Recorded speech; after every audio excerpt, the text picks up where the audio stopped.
Hey,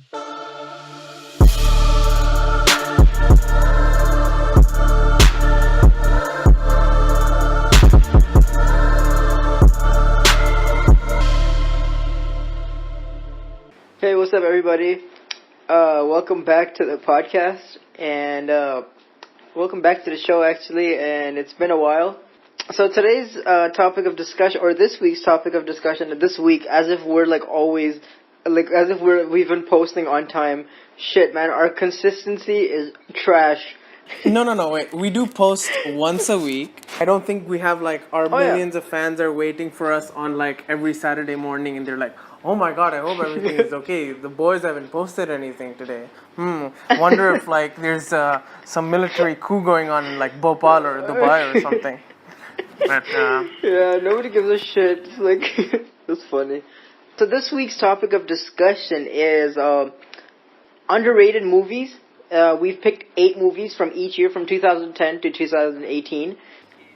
So our first movie that we were gonna, and Langston's, I don't know where the hell he is, it's just us two this week, so, you're welcome. No, I'm kidding. yeah, he's the one who's wearing pants in this family, you know, he goes to work, earns a living. Yeah, he's the one who, like, you know, the bread maker or breaker or whatever the fuck. So okay, I'm gonna get to the first movie. So let's talk about Super first.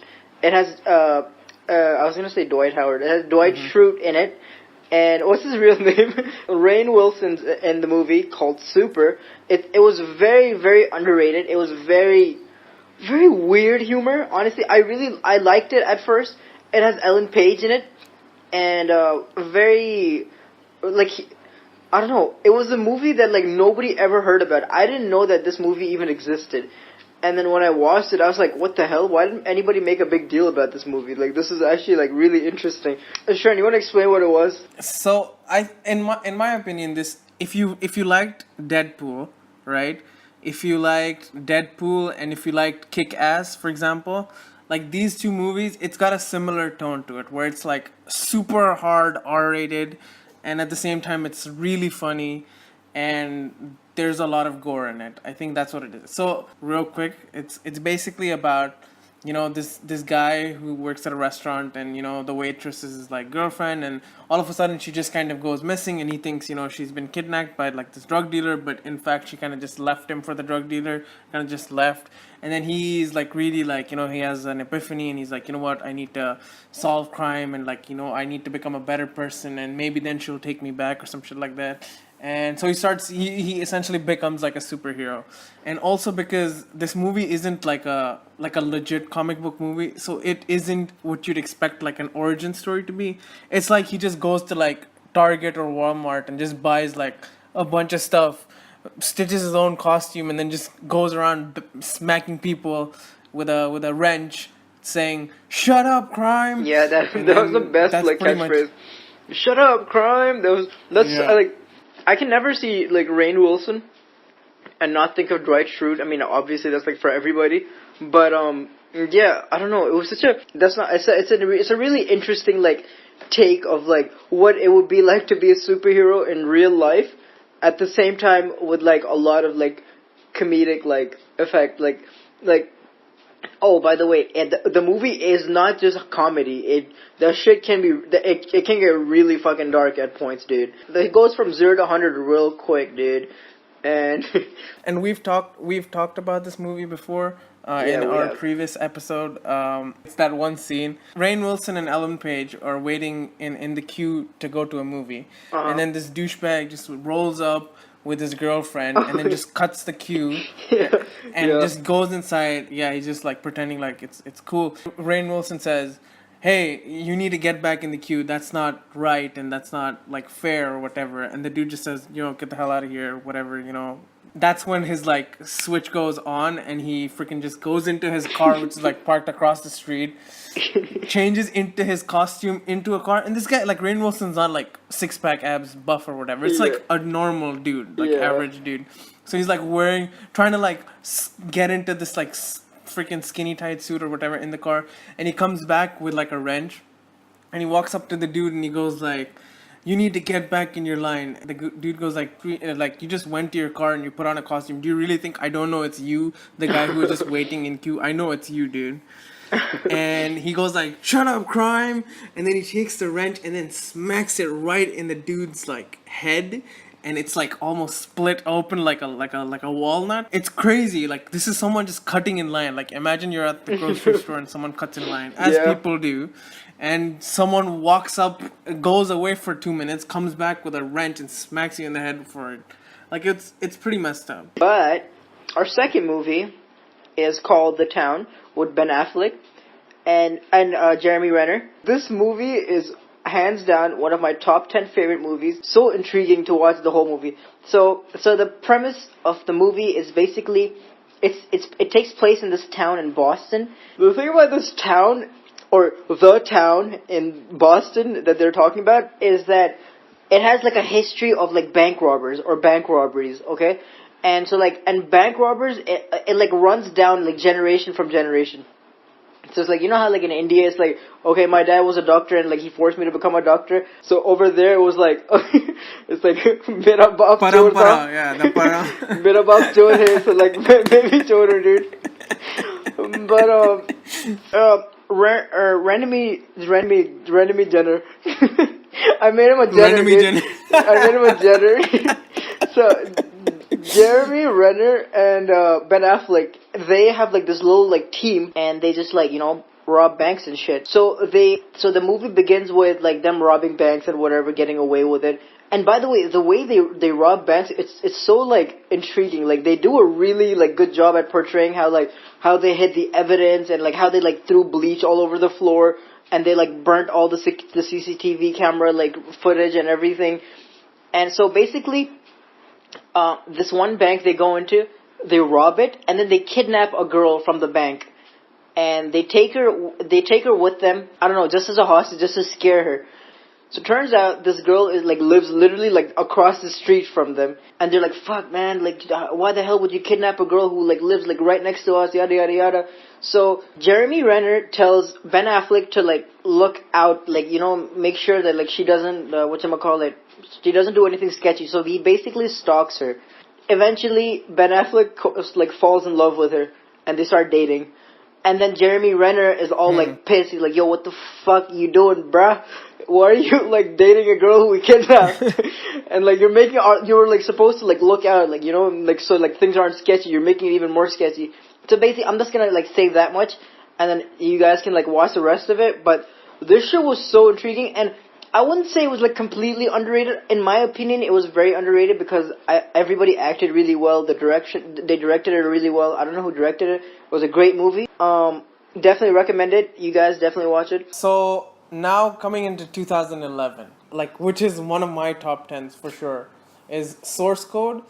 I think it was a great movie. It's starring Jake Gyllenhaal and Michelle whatever her name Obama. is.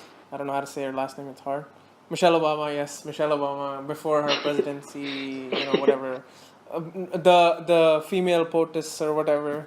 But what is their designation? First Lady of the United States. FLOTUS. Right? FLOTUS. Yeah, FLOTUS? Is that what you call it? Yes, FLOTUS. FLOTUS. Okay, so this I think you will be really surprised by, but the director of this movie is Duncan Jones, and I don't know if you know who Duncan Jones is. No, I have no idea who Duncan Jones is. That's David Bowie's son, dude. Are you fucking kidding me, dude? I had no idea. That's crazy. Holy shit. Pretty much short synopsis. It's basically about a dude wakes up on a train. Like, he's all of a sudden he has no idea how he got there. And for some reason, you know, there's people in front of him who pretend to like know who he is, but he has never met them in his life. And all of a sudden, like a bomb goes off on this train. Okay? Yeah. And everyone dies, but it resets back to him waking up on the train again. Oh, okay. So he basically wakes up, and he has 7 minutes before the train is going to explode. Okay. And it resets back to him waking up again. Oh, okay. That's like the premise of the thing. It's basically a kind of mystery where he needs to find out within those 7 minutes who the train bomber is, right? He has to identify, like, amongst all the passengers who the train bomber is. The technology that allows him to do this is called the source code, basically. So Okay. it's really like honestly like hands down like top 10 for sure. I love this movie. You know, Three of the movies on this list are my top 10 movies. I'm gonna say dude, that right now. okay, I love movies that are creative like that, where it just takes place on like a train, and then like the whole movie takes place on the train. It really reminds you of the movie The Photo Booth. I don't know, have you ever seen it? Phone booth. Phone booth. Oh, what the fuck did I say photo booth for? Yeah, phone booth. Phone booth. Yeah, with Colin Farrell. Freaking amazing movie. Dude. Yeah. I love that movie. Do you know who directed that? Do you know who directed that movie? Who? Joel Schumacher, the guy who made Batman and Robin, the worst Batman movie ever. I had no idea, dude. Damn. That's funny, dude. Anyways, let's get into 2012. So 2012 is a there's a movie that I don't know who directed it, and I don't know the actors who are in it. Oh wait, Emma Roberts. I mean, not Emma Roberts. Sorry, the girl Emma from Watson. fucking Emma Watson was in it. The freaking the guy Ezra Miller. Yeah, Ezra Miller was in it, and then the other guy's like complete. I don't know who the hell he was, dude. So the movie was called Perks of Being a Wallflower, and it's a very like indie vibes type movie. It is dark. It's very dark, but it was really nice to watch. I loved it. It was so nice. It was like, I don't know. The ending was like nice. It was like a high school movie, but it was like more than a high school movie. It was like it dealt with like so much stuff where it's like you're trying to figure yourself out and like what your place is in like this world. And guess what? The movie is about the perks of being a wallflower. That's what the movie is about. No, that's bad. So basically, yeah, it's like about discovering yourself. Like it deals with sexuality a little bit, and like it's all over the place, but it's like done in such a like beautiful way, and it's honestly like very heartwarming. Yeah, I really liked him in the movie as well. I liked all the characters.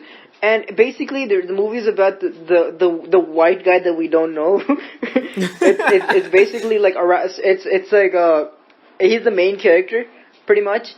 He's a very depressed kid, and like it's because he's had a very dark past.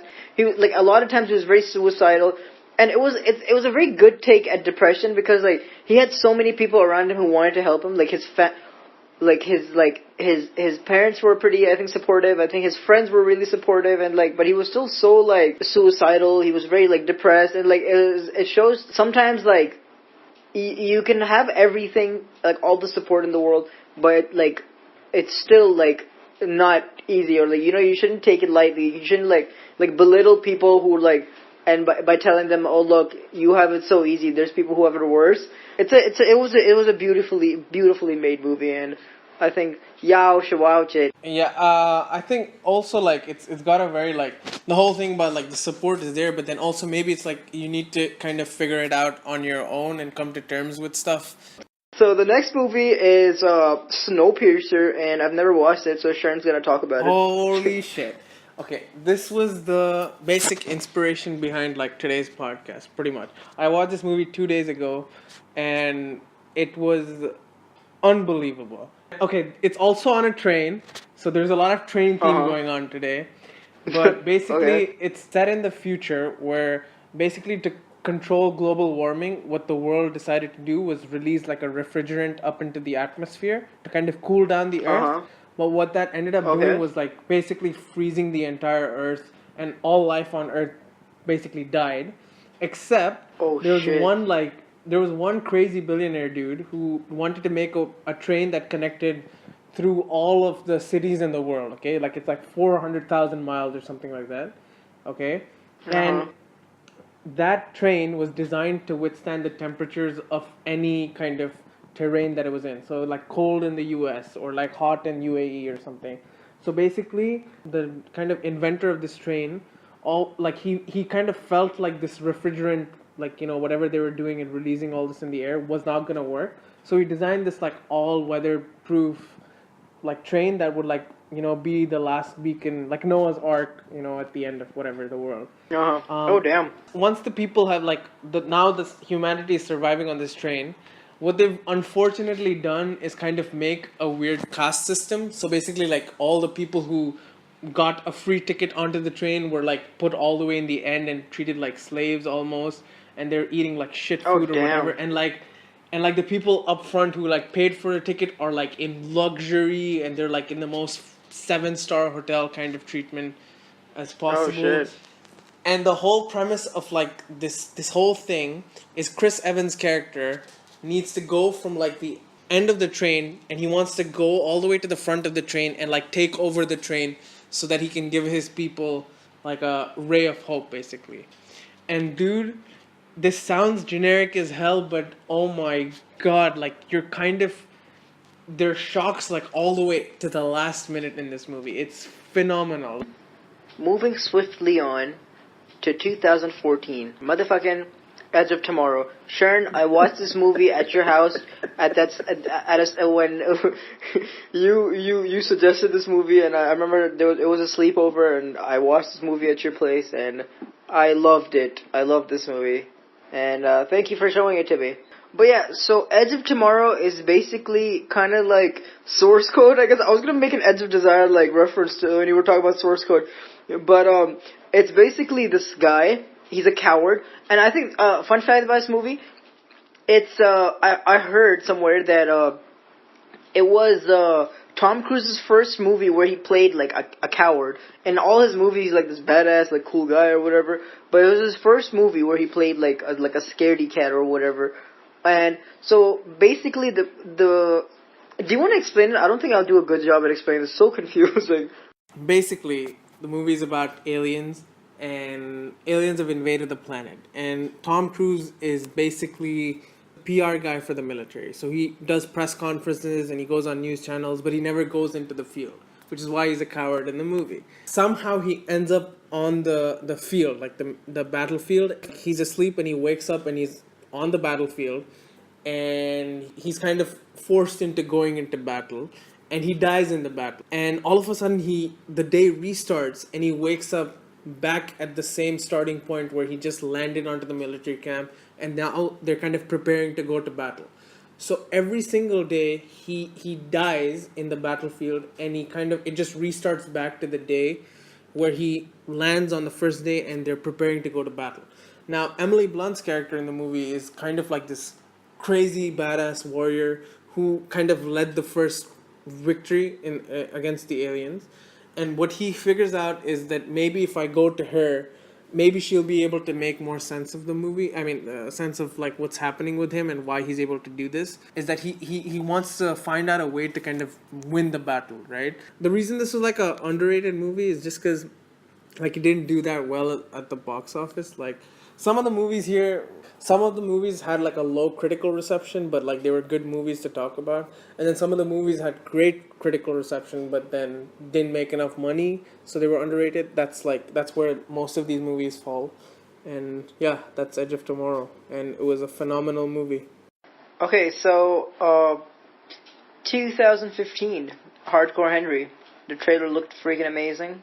Do you want to talk about what the trailer is? Because that should be like a good... Okay, so basically the trailer is this guy, he wakes up, and, okay, so it's only like, it's like a video game kind of, like, it's like you're playing, like, Call of Duty, it's or first like, person. or yeah, it's like first person. It's like, literally, you don't see the actor in the trailer, you just see, like, his POV, and he wakes up to this girl, and then she's like, something happened, like an accident happened, you're much, like, stronger than you were before, you're like whatever the technology that is used in your body, very advanced. Then bad guys who like break into the lab, and then they kidnap his wife. They want the technology that's used in his body that's keeping him alive, and he has all this like cool like super soldier like things. He's basically a robot now, but he has all this like, and basically the rest of the trailer is just scenes from the movie where it's just like sick gun battles. And I feel like the cinematography in that movie is like a freaking creative as hell, and I really really want to watch it because like I just by the trailer I was so intrigued, and but yeah, I'm definitely gonna watch it. And yeah, pretty much the whole movie is like first person. It's shot in like with GoPros in a POV sort of fashion, and it's about like this half human half robot thing. And by the way, so the whole, you never see the main guy, right? Because it's from his point of view. So it's actually like a bunch of people have played him. There's like 3 actors who played this guy. Oh, wow. Yeah, Yeah, yeah. that's what I was gonna. That's what I was gonna say. Like, oh, that's pretty cool. Do you Yeah, notice the change in like heads or skin color? no. It's like three like stunt people, I think, and they made like special rigs or whatever to hold like the GoPro into their face, like in a mask or whatever. Wait, It's crazy. was it actually shot? Was it actually shot on a GoPro? Yes, all of them are shot on GoPros. I looked it up actually. Yeah. Dude, that is crazy, dude. Like GoPro, wow. I mean, Yep. this reminds me of this movie that this reminds me of a movie that who directed Batman vs Superman? What was the guy's name? Zack Snyder. Yeah, Zack Snyder directed this movie called Unsane, and the whole movie was shot on an iPhone. And I really want to watch it. I heard it's really pretty cool. Yeah, so That's a good segue into like the best movie of 2016, which was hands down Batman vs Superman: Dawn of Justice and Suicide Squad. Ultimate Edition. 400 Dude. minutes extra. The best damn movie of 2016, possibly of the decade, maybe even the century. Just kidding. Hunt for the Wilderpeople. It's directed by our boy Taika Waititi from Thor Ragnarok No way. fame. Yes, Taika it is. Waititi's? Wow, dude. It's great. Honestly, like, it's phenomenal. Okay, the basic story is basically it's like this kid who's an orphan and basically he's a delinquent and he gets sent to a foster home. But he, like, the moment he reaches there, he, like, runs away from the house and he runs into the woods. And basically, like, when he gets to the woods, he randomly meets this hobo guy. So basically, like, he sees this, like, hobo guy just living in the wild and just, like, kind of, foraging for food and water and this and that. And he goes, like, dude, I can totally do this. I can just live with you. And the dude is kind of like, no thanks, I don't want to stay with you. And that's weird. And then he just goes back and starts stealing some stuff. And, like, he blows up someone's house. And basically, like, the police are after him. And they're kind of chasing him through the wild. And then it's a very, like, touching story of, like, him bonding with this hobo guy. And then kind of just, yeah, it's honestly, like, a very touching story towards the end. And I want to ruin... And it's a hilarious movie. Anyways. Yeah, moving on to 2017. My mouth is tired of speaking so much, dude. I'm going to talk about this other movie that came out last year, which was The Big Sick. This movie is, I think, honestly, like, one of my favorite, like, rom-coms. Kumail Nanjiani. Yeah, Kumail Nanjiani. It's basically like a true story about how he met his girlfriend, like in real life, like, and his wife. Yeah, so it's a true story. It's a great date movie, and I will say that out of experience. I think it's a totally date-worthy movie. A date-worthy movie. No. We're not gonna get into the story just because it's like the story, right? But I'm gonna talk about this one joke which I find hilarious in the whole movie, and it's basically like Kumail Nanjiani is in the hospital, and there's these two people. It's basically like the girl he was kind of seeing and then he broke up with is now in the hospital, okay? And her parents are at the hospital as well, and they're not talking to each other, but like finally they decide to kind of sit and eat food together or whatever. And Kumail Nanjiani is Pakistani, and the parents are white American, okay? So as soon as he sits down and starts eating with them, the first thing the dad says is, "So 9/11, that was rough, right?" This is what the dad's played by Ray Romano, okay? Oh, damn. And Kumail Nanjiani's dad is played by Anupam Kher, by the way. Oh, shit, no way. So, like, Ray Romano very seriously says, "So 9/11, that was rough, right?" And Yeah. and then Kumail Nanjiani says, "Oh yeah, that was a tragedy. We lost some of our best men that day."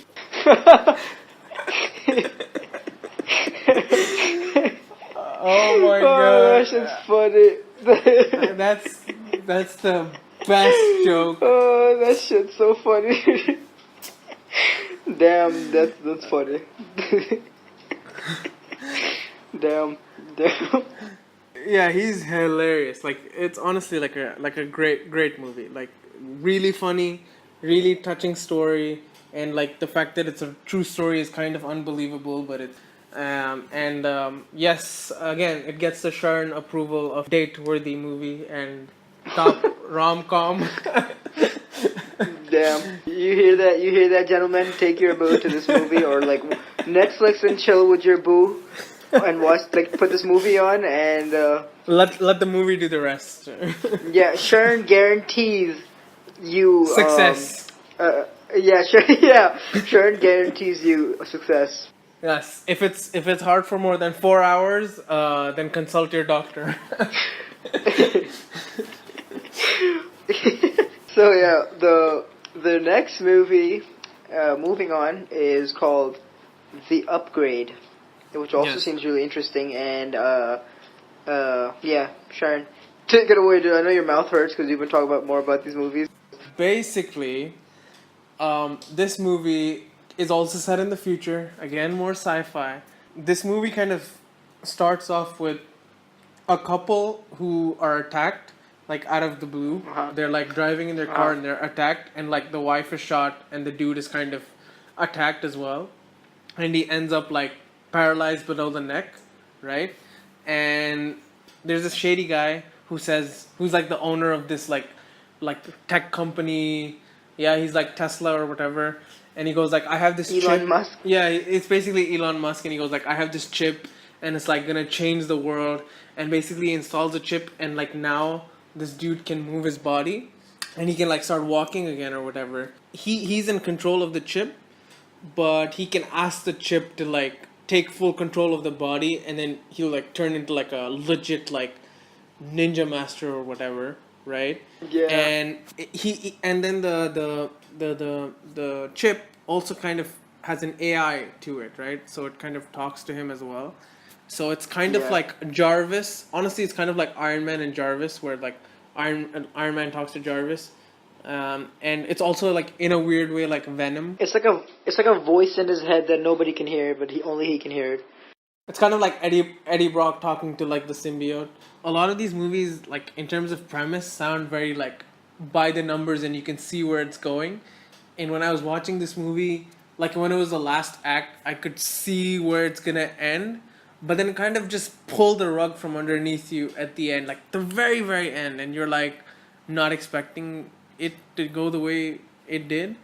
And honestly, like great movie. The directing is directing. The direction is amazing, and it's honestly like really crazy, and it's shot really well, and yeah, the story is surprisingly decent. So that's pretty good. Yeah, as that's well. cool. And So that's all the movies. I think we've covered them all, from 2010 to 2018.